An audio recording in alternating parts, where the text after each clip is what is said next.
छत्रपती शिवाजी क्रीडा मंडळ पळसखेड द्वारा शिवजयंती महोत्सवानिमित्त 19 फेब्रुवारी ते 25 फेब्रुवारी दरम्यान विविध कार्यक्रमाचे आयोजन मंडळातर्फे करण्यात आले होते। त्यावेळी 19 फेब्रुवारी रोजी गावातील युवा नागरिक व ज्येष्ठांच्या उपस्थितीत सायंकाळी 7 वाजता शिवपूजन सोहळा पार पडला। 22 फेब्रुवारी रोजी धामणगाव रेल्वे विधानसभा क्षेत्राचे आमदार प्रताप अडसड यांच्या हस्ते कार्यक्रमाचे उद्घाटन पार पडले। त्यावेळी कार्यक्रमाचे प्रमुख अध्यक्ष माजी राज्यमंत्री महाराज बच्चू कडू यांनी उपस्थिती दर्शविली।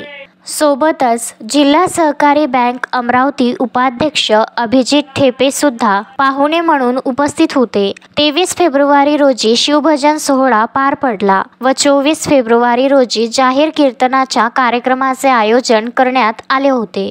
त्यावेळी वर्धा लोकसभा क्षेत्राचे खासदार अमर काळे यांचा सत्कार करण्यात आला होता। त्यावेळी जमलेल्या गावातील नागरिकांनी त्यांनी त्यांच्या भाषणातून संबोधित करीत असताना अंधश्रद्धाबाबत मोठा संदेश दिला व महाराष्ट्रातील सुप्रसिद्ध समाज प्रबोधनकार सत्यपाल महाराज यांचे शिष्य पंकजपाल राठोड महाराज यांचे हास्यमय कीर्तन सायंकाळी 9 वाजता पार पडले व कार्यक्रमाचा अंतिम टप्पा म्हणून 25 फेब्रुवारी रोजी हास्यरंग महाराष्ट्रातील सुप्रसिद्ध हास्य सम्राट डॉक्टर मिर्झा रफी अहमद बेग यांचा भन्नाट विनोदी कार्यक्रम पार पडला। त्यावेळी चांदूर रेल्वे पंचायत समिती सभापती प्रशांत भेंडे, सरिता देशमुख, नितीन गोंडाने, अरुण देशमुख, लक्ष्मण पारधी, प्रकाश मारोटकर, जया चवाडे, उपसरपंचा आरती पारधी, जानराव टेवरे, रवी खंडेझोड, लक्ष्मण आयनर, किशोर मते, युनुस कुरेशी, योगेश मते, सागर जुमडे, पिंटू ढगे, अंकुल खोबरे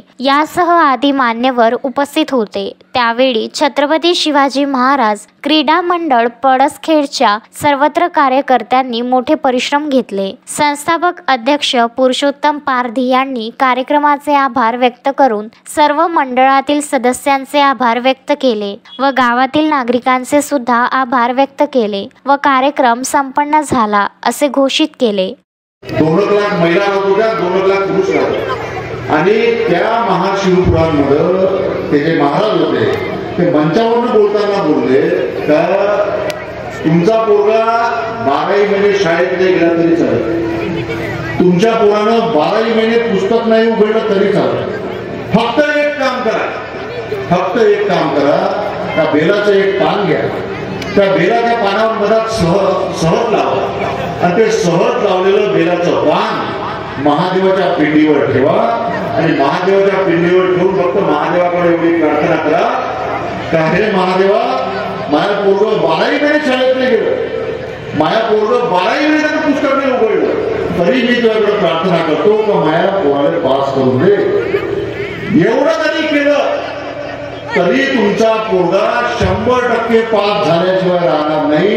हे त्या 4-5 लाख लोकांच्या गर्दीमध्ये महाशिवपुराणच्या मंचावरून ते महाराज बोलले त्याच्यामुळे नवल वाटलं नाही, परंतु नवल याचं वाटलं त्याच्या बाया लोक समोर बसले होते त्यानं कडकडाट केला टाळायचं।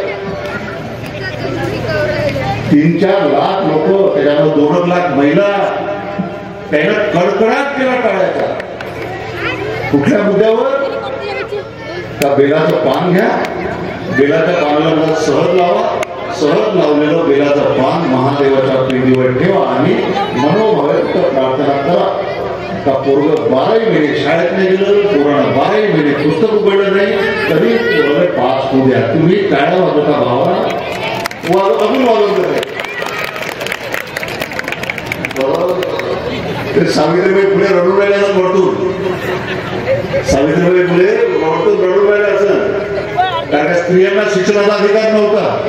पहिले सती जावं लागत होतं, तुम्हाला सती जावं लागत होतं। पती वारल्यानंतर तुमची इच्छा असो किंवा नसो जळत्या चितेवर तुम्हाला स्वतःला जाळून घ्यावं लागत होतं। ही परिस्थिती महिलांची होती। Piyush Thombare, Vidarbha news, Chandur railway.